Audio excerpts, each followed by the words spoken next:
नमस्कार। आज मैं फिर आपके सामने अपराध की एक और घटना लेकर आया हूँ। आज के अपराध की घटना हालिया है, हाल फिलहाल की है, कल या परसों की ही है। उत्तर प्रदेश के सहारनपुर जिले की ये घटना है। सभी लोगों ने पढ़ी होगी, सुनी भी होगी और देखी भी होगी, लेकिन बड़ी हृदय विदारक ये घटना है। और चूंकि मैं उस जिले में रह चुका हूँ, उस कॉलोनी और उस जगह को मैं देख पा रहा हूँ कि कौन सी जगह रही होगी। हुआ कुछ यूं कि 20 जनवरी को सुबह 7 साढ़े 7 बजे एक हल्ला मचा। शाश्वत विहार कॉलोनी है, सरसवा थाना है, जो हरियाणा के बॉर्डर से लगता है। वहां पर एक ही परिवार के 5 लोगों की लाश एक ही कमरे में मिली। मृतक परिवार के जो मुखिया थे, उनके भांजे ने ही सबसे पहले, चूंकि घर पूरी तरह से लॉक था और बगल में ही वो कहीं रहते थे, वो आए, उन्होंने ऊपर सीढ़ी लगाई, सीढ़ी से छत पर पहुंचे, छत से नीचे आए, किचन की जो खिड़की है उसको तोड़ा, तोड़ के भीतर पहुंचे तो देख के सन्न रह गए कि पूरा परिवार, पूरा कमरा खून से बिल्कुल सना हुआ। पूरे कमरे में खून ही खून, बिस्तर में खून ही खून। पुलिस भी पहुंची, तमाम मुअज्जिज लोग जो शहर के थे वो पहुंचे। बड़ी घटना थी, 5-5 लोग एक ही परिवार के समाप्त हो गए थे। सबको गोलियां मारी गई थी, सब पे बुलेट इंजरीज थी, गन शॉट इंजरीज थी। और जो मालिक थे इस पूरे परिवार के, अशोक राठौर, उन्हें भी गोली लगी हुई थी। और सबसे बड़ी बात कि उस पूरे कमरे में, उस कमरे में 3 हथियार मिले। 3, जिसे वो कहते हैं, 3 कट्टे थे, क्योंकि एसएसपी का कहना है कि ये 3 के तीनों ही कंट्री मेड वेपन्स हैं। तो 3 मिले कट्टे। 2 गनशॉट इंजरी अशोक राठौर के ऊपर थी। बाकी सब पे भी एक एक, दो दो लोग, 2-2 गोलियां पड़ी थी। अशोक राठौर की उम्र 40 साल, जिनको 2 गोलियां लगी थी, एक सीने में, एक कनपटी में। दूसरी उनकी पत्नी थी अंजिता, उम्र 37 वर्ष। मां थी उनकी विद्यावती, उम्र 70 वर्ष। और मृतक के 2 बेटे, कार्तिक 16 साल का और देव 13 साल के। कुछ डेड बॉडीज, अच्छा, डेड बॉडीज को देख के ये आकलन किया गया कि इनमें से एक ने तो सुसाइड किया है, बाकी सबको गोली मारी गई है। और जिस मंजिल में अशोक रहता था किराए के मकान पर, वो, उसमें 3 कमरे थे, लेकिन वो एक ही कमरे में 3 कमरे, 2 कमरे थे, एक किचन, एक वॉशरूम, और सब एक ही कमरे में रहते थे। किसी को 1, किसी को 2 गोलियां लगी हुई थी। सिर्फ एक बेटा जो छोटा वाला था, देव, वो औंधे मुंह गिरा था। इसका मतलब वो जग गया था। देव जो 13 साल का था, या तो थोड़ा होश में था वो, या फिर वो इन सब गोलीबारी के बीच में जग गया, और जब गोली लगी तो वो औंधे मुंह गिरा। बाकी सब जैसे सीधे सीधे थे, जिस तरह सोए हुए थे उसी तरह पड़े हुए थे। पति और पत्नी की के शव चारपाई पर पड़े थे। माँ और दोनों बच्चों के शव डबल बेड जो उस कमरे में पड़ी थी उस पे पड़े हुए थे। और सभी की लाशें, तकिया, गद्दे और उसके नीचे सब वो खून से सने हुए थे, खून से सराबोर थे। पुलिस ने अपनी प्राइमरी इन्वेस्टिगेशन शुरू की कि आखिर क्या वजह। पहले तो यही क्लियर नहीं हो रहा था कि कैसे हत्या हुई या आत्महत्या हुई। नज़दीक से सब देखा गया, सारी टीमें पहुंची, क्राइम ब्रांच की टीम पहुंची, फॉरेंसिक की पूरी जांच टीम पहुंची, डॉग स्क्वाड पहुंचा। तो जो जगह है, जो जो सीन ऑफ क्राइम है, उसको देख के और इंजरीज को देख के ये निकाला गया कि 4 लोगों की हत्या पहले करने के बाद अशोक ने खुद को पहले सीने पे गोली मारी। पोस्टमार्टम रिपोर्ट ये कहती है, या उस समय जो डॉक्टर्स थे, कि जो पहली गोली उसने सीने पे मारी उससे उसका हृदय हार्ट डैमेज नहीं हुआ, इसलिए थोड़ी देर तक वो सेंसेस में रहा होगा, उसे लगा होगा कि इससे मेरी मृत्यु नहीं हुई या कोई फर्क नहीं पड़ा, और फिर दूसरी गोली उसने कनपटी में सटाकर मार ली, दाहिनी तरफ की कनपटी में, और दाहिने हाथ के पास ही वो देशी टाइप का जो पिस्टल है वो उसके पास मिला था। कुल कई इसमें गोलियों की भी गिनती की गई। खैर,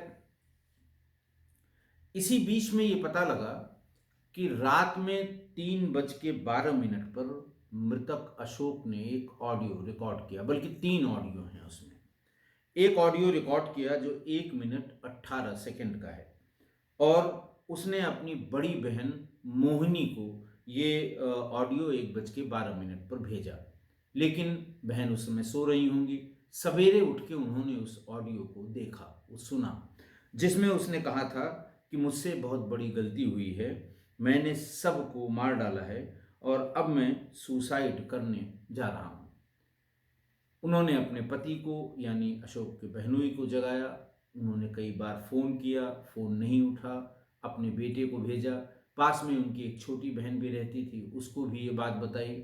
सब लोग वहाँ की तरफ भागे। बेटे ने देखा भीतर से दरवाज़ा बंद है, कोई भीतर हलचल हुई नहीं। ज़ोर ज़ोर से दरवाज़ा पीटा, लोग इकट्ठा हुए, फिर सीढ़ी लगा के ऊपर गया, ऊपर से फिर वो नीचे आया और तब उन डेड बॉडीज़ का पता लगा। अशोक राठौर पेशे से अमीन था सिंचाई विभाग का। उसका गांव खारी बांस पड़ता था, और उसने उस ऑडियो में ये भी लिखा था, वो भी ये भी बोला था कि मेरा अंतिम संस्कार मेरे गांव खारी बांस में ही किया जाए, पहली बात। दूसरी बात, जो कुछ भी मेरी जायदाद है, चल अचल संपत्ति है, वो दोनों बहनों को लिखा था कि वो बांट लें आपस में। अब वो उन दोनों की हो गई है। तमाम दोस्त यार, पूरा शहर इकट्ठा हुआ। दोस्तों ने पुलिस को बताया कि अशोक पिछले 4-5 महीने से परेशान था। वो ये कहता था कि मुझे एक साया दिखाई देता है, घर में वो साया मुझे दिखाई देता है, और इसी डर से मैं अपने पूरे परिवार को, 5 लोगों को एक कमरे में ही रखता हूँ कि अगर ये साया कोई हरकत करे या मुझको नुकसान पहुंचाने की कोशिश करे तो ये सारे लोग मुझे बचाएंगे। और इसी डर की वजह से परिवार वालों से भी कहता था कि अगर मैं मर गया तो तुम लोगों का क्या होगा। बहनों से भी ये बात कभी कभी जिक्र की उसने, कभी कभी साये का भी जिक्र किया, लेकिन बहनों को उसकी हेल्थ की हिस्ट्री कोरोना के बाद से पता थी, तो लोगों को ये समझ में आता था कि दवा चल रही है और फिर ठीक हो जाएगी। जिस तरतीब से लाश पड़ी हुई थी, उससे लगा कि उसने पहले अपनी पत्नी को गोली मारी, फिर बड़े बेटे को मारी, फिर माँ को मारी, फिर छोटे बेटे को मारी, और अंत में खुद को गोली मार ली। लाशों के बीच में जमीन में 3 कंट्री मेड पिस्टल्स भी मिली। एसएसपी वहाँ के आशीष तिवारी यंग ऑफिसर है, बढ़िया ऑफिसर है, उन्होंने ये कहा कि ये हथियार लाइसेंसी नहीं हो सकते, और सभी को पॉइंट ब्लैंक रेंज यानी नज़दीक से गोली मारी गई है। अशोक के सीने और माथे पर गोली के निशान हैं। उन्होंने क्राइम सीन को देखकर बताया कि 2 पिस्टल से 10 राउंड फायरिंग हुई है। अशोक ने सबसे पहले अपनी पत्नी, फिर बड़े बेटे, उसके बाद माँ, और फिर छोटे बेटे पर को गोली मारी। और ऐसा लगता है, उन्होंने ये बताया कि वो औंधे मुंह पड़ा था, इसका मतलब वो उठ गया था किसी वजह से। बाद में एसएसपी ने बताया कि सिर्फ 40 सेकंड में ही इसने सबको मार दिया था। अशोक ने पूरे परिवार की हत्या करने के बाद अपने मोबाइल पर 1.5 मिनट की 3 ऑडियो रिकॉर्ड की। इसमें उसने अपनी बहनों को अपना बैंक अकाउंट, पेटीएम और रुपए कहाँ रखे हैं इसकी डिटेल बताई, और जिन जिन चीज़ों में पासवर्ड या पिन की आवश्यकता थी उसका भी जिक्र किया। एक ऑडियो में अशोक ने कहा कि बहन, मैंने भांजे का जो मोबाइल खरीद कर दिया था उसकी सारी किश्त पेमेंट कर दी है, तुम चिंता मत करना। रात 3:15 बजे मोहिनी के मोबाइल पर वॉइस मैसेज इसने भेज दिया था। रिकॉर्डिंग का टाइम अलग उसके फ़ोन पर दिखाई दे रहा था और भेजने का अपनी बहन पर था। जो एग्जैक्ट उसका ट्रांसक्रिप्ट आया है उस ऑडियो का, वो ये है कि बहन, मुझसे बहुत बड़ी गलती हो गई। मैंने माँ, तेरी भाभी और दोनों बेटों की गोली मारकर हत्या कर दी है। अब मैं भी सुसाइड कर रहा हूँ बहन। मेरा अंतिम संस्कार गांव खारी बांस में ही करना, और जो भी मेरी प्रॉपर्टी है तुम दोनों बहनें बांट लेना। ये उसकी एक ऑडियो की ट्रांसक्रिप्ट जो पुलिस ने बताई है।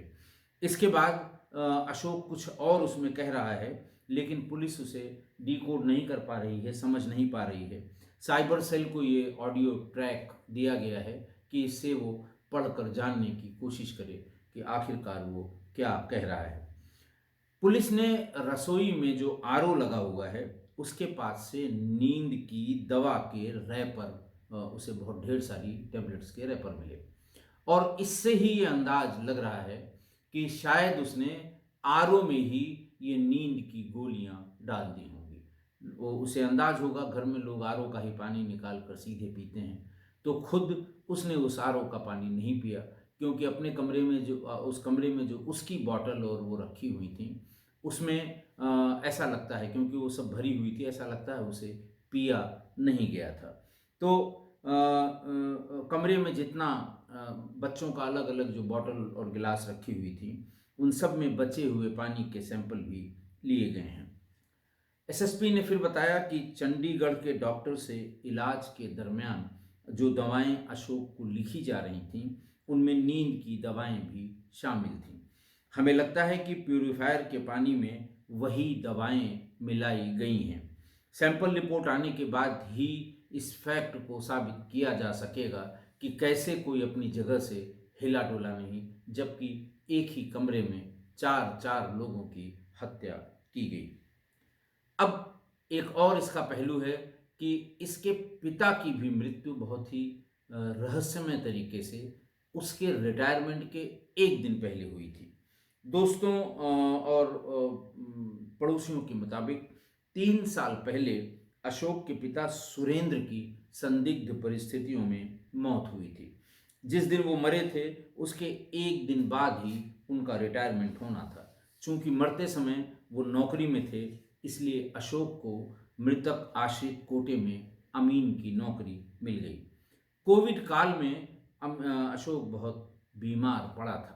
जब वो ठीक हुआ तब से वो डिप्रेशन में रहने लगा। उसका सहारनपुर में भी इलाज चल रहा था और कभी कभी वो चंडीगढ़ में किसी विशेषज्ञ के इलाज की वजह से भी के लिए भी जाया करता था। जिन 2 वजहों से वो परेशान था, जो परिजनों ने बताया, जो बहनों ने बताया, पहला, अशोक को रात के वक्त साया दिखने लगा था। इसके लिए घर में 3 कमरे होने के बावजूद वो पूरे परिवार को एक ही कमरे में सुलाता था। बाकी कमरों में कभी किसी को जाने नहीं देता था, यहाँ तक कि उसमें ताला बंद रखता था। अशोक गांव खारी बांस में ही रहना चाहता था, जबकि परिवार वाले और बच्चे सहारनपुर में रहने की जिद पर अड़े हुए थे और इसको लेकर भी विवाद चल रहा था। पूर्व प्रधान राजेंद्र ने अपनी बात में बताया कि मकान अंदर से लॉक था, रिश्तेदारों को सीढ़ी लगाकर ऊपर जाना पड़ा, बाहर से कोई आया ही नहीं, ऐसे में अशोक ने ही ये सब किया होगा, ऐसा वहां के पूर्व प्रधान ने पुलिस को बताया। देवेश सिंह जो मृतक के सगे बहनोई हैं, वो कहते हैं कि मैं उसका जीजा हूँ। सुबह से परिवार के लोग उन्हें कॉल कर रहे थे, मगर अशोक फ़ोन नहीं उठा रहे थे। मेरा ही बेटा सबसे पहले गया था, मगर पूरा घर लॉक था। फिर हमने लोगों की मदद के लिए आवाज़ लगाई। अंदर पहुंचने के बाद सबकी लाशें चारपाई और बेड पर मिली। पड़ोसियों के मुताबिक परिवार बहुत शांत स्वभाव का था, उसका किसी से कोई झगड़ा नहीं था। बेटा देव कक्षा 9 और कार्तिक 10वीं में पढ़ता था। यही सवाल है कि अगर सब कुछ सामान्य था तो फिर एक रात में ऐसा क्या हुआ कि पूरा परिवार मौत के मुंह में चला गया। स्थानीय सांसद विधायक भी सब पहुंचे और सब ने सांत्वना दी। और फिलहाल पुलिस की रिपोर्ट से यही पता लग रहा है कि वो उसने सबको मारने के बाद खुद आत्महत्या की थी। मंगलवार को देर रात सभी शवों का अंतिम संस्कार भी कर दिया गया। बेटा देव कस्बे के एमटीएस पब्लिक स्कूल, बड़ा प्रसिद्ध प्रतिष्ठित स्कूल है, वहाँ पर, और कार्तिक नकुड़ कस्बे के कॉलेज से 10वीं की पढ़ाई कर रहा था। बाकी नशे की गोलियों के बारे में मैंने बताया, उसकी सैंपलिंग कर दी गई है और उसको लेबोरेटरी भेजा गया है इस जांच के लिए कि इसमें ऐसी कौन सी चीज़ मिलाई गई थी जिसके पीने के बाद पूरा परिवार नींद के आगोश में आ गया था। पहला प्रयास पहले भी इसने अवसाद के कारण या डिप्रेशन के कारण पूरे परिवार को ख़त्म करने की कोशिश की थी, ऐसा बहनों ने बताया। एक तो कोरोना काल के दौरान किया था और दूसरा प्रयास कब कोई 5 महीने पहले किया था, जबकि दोनों बार परिवार के लोग बच गए थे। अशोक के बहनोई ने यह भी बताया कि उसका घर 200 मीटर की दूरी पर है अशोक के घर से, और मंगलवार सुबह जब ये वॉइस नोट या वॉइस मैसेज उसकी वाइफ, उसकी पत्नी यानी अशोक की बहन को मिला, उसके बाद से बहुत बार मैंने कॉल किया लेकिन कॉल रिसीव नहीं हुई। तब बेटे को भेज के दरवाज़ा खटखटाया लेकिन कोई आवाज़ नहीं आई। इसके बाद अन्य लोग भी आ गए, किसी तरह दरवाज़ा खोलकर अंदर घुसे। ऊपर के पोर्शन में 5 गेट और खिड़कियां हैं। बेटा और अन्य लोग ऊपर गए, सभी दरवाजे लॉक थे, आवाज़ दी, दरवाज़ा नहीं खोला। फिर किचन की खिड़की तोड़कर सब लोग अंदर दाखिल हुए। तब 5 लाशें एक कमरे में एक जगह मिली। आज की घटना देखिए, आज की घटना में तंत्र मंत्र, मानसिक अवसाद, हेलुसिनेशन और मौत का भय, इन सब ने मिलकर ऐसा खराब प्रभाव अशोक के ऊपर डाला कि वो संज्ञा शून्य हो गया। संज्ञा शून्य का मतलब कि वो उसके सोचने विचारने की जो शक्ति थी वो समाप्त हो गई।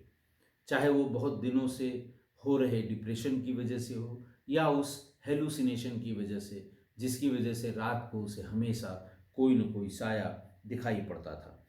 और कई महीनों से वो इस साये का जिक्र कर रहा था कि कोई भूत जैसा दिखता है, कोई भूत जैसी आकृति में उसके सामने आता है, और वो किसी अनहोनी को लेकर बहुत परेशान था, बहुत ज़्यादा परेशान था। और इसी डर से वो पूरे परिवार को एक साथ सुलाता था, एक ही कमरे में 5 लोग। बहनों ने पुलिस को यही बताया कि जब कहा जाता था कि भी मकान में कई कमरे हैं तो बच्चे बड़े बड़े हो गए हैं, अब बच्चों को अलग कमरे में कर दीजिए, माँ को बेशक अपने साथ रखिए, लेकिन वो यही कहता था कि अगर ये साया आ गया, ये भूत आ गया, ये ऊपरी हवा अगर आ गई तो ये लोग सब साथ रहेंगे तो मुझे बचा लेंगे। मुझे बचाना इसलिए, अपने बचाने की बात वो इसलिए करता था कि वो कहता था कि अगर मैं नहीं रहा इस दुनिया में, मैं मर गया, तो हमारे बच्चों को कौन पढ़ाएगा, हमारे परिवार की देखभाल कौन करेगा। सबसे बड़ी बात वो कहता था कि मेरी माँ का ख्याल कौन रखेगा। और शायद वो इसी डर से कि मैं, जैसे अगर उसने डिसाइड किया हो कि मैं आत्महत्या कर लेता हूँ, ऐसे जीने से क्या फ़ायदा है, लेकिन फिर उसे ख्याल आता होगा मेरे दोनों बच्चों का क्या होगा, फिर ये लगता होगा कि मेरी पत्नी का क्या होगा, फिर उसे लगता होगा कि मेरी माँ की देखभाल कौन करेगा। इसलिए शायद उसने ये डिसाइड किया कि पहले सबको मार के तब वो खुद को गोली मारेगा। शायद इसीलिए परिवार के प्रति उसकी जो नज़दीकी थी, जो निष्ठा थी, परिवार के प्रति जो उसका समर्पण था, शायद उसको देखकर ही उसने पहले सबको मारकर और फिर खुद आत्महत्या कर ली होगी, ऐसा मानना है, मनोवैज्ञानिकों का ऐसा कहना है। अब ये भी सवाल उठा, अगर हम आप ये बताते हैं कि परिवार को कोई उसके जाने के बाद तकलीफ न हो इसलिए परिवार को मार दिया गया, ये बात भी कुछ अटपटी सी लगती है। जो अपने परिवार के प्रति इतना समर्पित हो, जो अपने परिवार को लेकर इतना पॉजिटिव हो कि क्या होगा मेरे जाने के बाद, वही अपने 2 जवान बच्चों की हत्या कर दे, माँ और पत्नी की हत्या कर दे, ये बात कुछ अटपटी सी है, कुछ बहुत जम नहीं रही है। और अगर अशोक का इलाज घर वालों ने जिद करके, बहनों ने जिद करके, जहाँ कहीं भी हो, देखिए ये है तो हेलुसिनेशन। हेलुसिनेशन में मैं चूंकि उस दौर से गुजरा हूँ हेलुसिनेशन की, जब मैं कोरोना में था और बहुत बड़ी मात्रा में सेडेटिव दिए जाते थे। वो जो स्टेरॉइड्स हैं, उसकी एक ही दवा थी उस समय कोरोना की, हैवी डोज ऑफ स्टेरॉइड्स। और स्टेरॉइड्स देने के बाद मुझे तो बड़ा अच्छा ये था कि मुझे डॉक्टर ने पहले ही बता दिया था, जो एसआरएमएस के हेड ऑफ डिपार्टमेंट हैं चेस्ट के डॉक्टर साहब, उन्होंने कहा था कि देखिए इससे हेलुसिनेशन होगा, परेशान मत होइएगा, ये मत सोचिएगा आपकी तबीयत खराब है। ये इतने ज़्यादा डोज में जो दिया जा रहा है आपको स्टेरॉयड, उसकी वजह से आप, मैंने अपने एक पॉडकास्ट में, मैं नंबर अपने एक किस्सा गोई के एक एपिसोड में, ये जो कोरोना में मैंने कोई एपिसोड नहीं किया था, कोरोना से लौटने के बाद जो पहला एपिसोड किया था, मैंने कोरोना के उन क्षणों की, या वो जो बहुत ख़राब समय था, पूरा का पूरा उसका जिक्र किया, हेलुसिनेशन में मुझे क्या क्या दिखता था। इसलिए मैं ये समझ सकता हूँ कि हेलुसिनेशन की वजह से उस अशोक को क्या अचानक लगता था कि कोई आ गया है, अचानक लगता था कोई बोल रहा है, अचानक लगता था ढेर से लोग आ गए हैं। तरह तरह की बातें जो मन में आशंकित करती थी पहले, शायद वही बातें हेलुसिनेशन में एकदम सामने आ जाती हैं, और उसकी दवा भी होती है। डॉक्टर साहब ने बताया था कि एक बार ये संक्रमण इसका कोरोना का उतर जाए तो ये हफ्ते भर में या 10 दिन में ठीक हो जाएगा। सभी के साथ ऐसा होता है जो भी हैवी डोज स्टेरॉयड जिनको दिया जाता होगा। हो सकता है उसकी जो दवाइयाँ हों, जो जिन मानसिक रोग में जो दी जाती हैं, हो सकता है उसमें हैवी डोज स्टेरॉयड की भी रही हो, और स्टेरॉयड खाने के बाद जरूर हेलुसिनेशन होगा। वो मानसिक अवस्था ऐसी हो जाती है, उसे लगता है कोई आ रहा है, कोई बोल रहा है, कोई नज़दीक आ गया है, तरह तरह के आभास होते हैं। तो हमें ये लगता है, हालांकि वो इलाज करा रहा था, चंडीगढ़ से किसी अच्छे मानसिक चिकित्सक से इलाज करा रहा था, सहारनपुर में भी इलाज करा रहा था, लेकिन ऐसा लगता है अगर किसी जगह सिस्टमेटिक भर्ती होकर इलाज कराया गया होता, उसका हेलुसिनेशन दूर हो जाता, तो शायद उसकी सारी शंकाएं निर्मूल हो जाती, और हो सकता है अगर ये हेलुसिनेशन उसका ख़त्म हो जाता तो ये सारी जिंदगियां बच जाती। इतने लोगों का जिनसे कोई लेना देना नहीं है, जिनकी कोई दुश्मनी नहीं है, जिनका घर में कोई आपस में झगड़ा नहीं है, किसी से कोई विवाद नहीं है, कोई आर्थिक तंगी नहीं है, और इतनी लोगों की जिंदगियां सिर्फ एक आदमी के इस शक के कारण कि कोई साया है, कोई भूत है, कोई घेरता है उसे, कोई तंग कर रहा है, सिर्फ इस वजह से सबको मार देना कि मेरे मरने के बाद ये भूत हमको अगर मार दिया, भूत ने मार दिया तो इन लोगों का क्या होगा, सारी हत्याएं कर दी गई। तो मानसिक रोग से ग्रसित व्यक्ति यदि परिवार में है तो उसका प्रॉपर इलाज कराना चाहिए। बहुत सुलभ है वे इलाज। एक ज़माना था जब मानसिक रोग चिकित्सालय बहुत कम हुआ करते थे। आपको ध्यान हो कि मेंटल हॉस्पिटल्स आगरा और बरेली के सिवा कहीं और थे नहीं, लेकिन अब हर बड़े मेडिकल कॉलेज में साइकेट्रिक्स का एक बड़ा डिपार्टमेंट होता है, एक उसका हेड ऑफ डिपार्टमेंट होता है जो प्रोफेसर रैंक का होता है। और कहीं भी आप जाएंगे किसी अपने ज़िले में कोई न कोई आपके मेडिकल कॉलेज होगा, बड़ा मेडिकल कॉलेज होगा, वहाँ अगर आप इलाज कराएंगे तो ज़रूर इसका इलाज हो जाएगा। तो अगर घर में कोई मानसिक रोग से ग्रसित व्यक्ति है तो उसका प्रॉपर इलाज कराइए, जो इलाज उसका प्रिस्क्राइब्ड है वो इलाज कराइए। और अगर आपको ये लगता है कि ये मानसिक अवसाद अवसाद के समय या मानसिक चेतना कम होने के समय ये उल्टी सीधी हरकतें कर सकते हैं, तो उन्हें एक अलग कमरे में, एक अलग स्थान में रखिए, और बाकी लोग जहाँ हैं उनसे दूर रखिए। रात में अगर आप चाहें तो उसमें कोई जिम्मेदार आदमी उसके साथ सोए, नहीं तो उसमें बाहर की तरफ से आप सिटकिनी बंद कर दीजिए। एक कॉल बेल पास में दे दीजिए कि अगर वो मानसिक रूप से अस्थिर होने के कारण अगर वो किसी को बुलाना चाहे तो वो कॉल बेल दबा के आपको सूचित कर दे, आप चले जाएं, उसकी मदद कर दें। लेकिन सहानुभूति पूर्वक उसका इलाज किया जाना चाहिए। उसके मन में जो डर है, जो शंका है, उसे दूर किया जाना चाहिए इलाज के सहारे, ताकि उसके मन में ये अज्ञात भय ना आए, जिसके कारण एक ही परिवार के 5, खुद तो मरा ही वो, 4 अलग निर्दोष लोग भी अपनी जान से हाथ गंवा बैठे। आशा है आप मेरी इस बात से सहमत होंगे। आज के लिए इतना ही। बहुत बहुत धन्यवाद।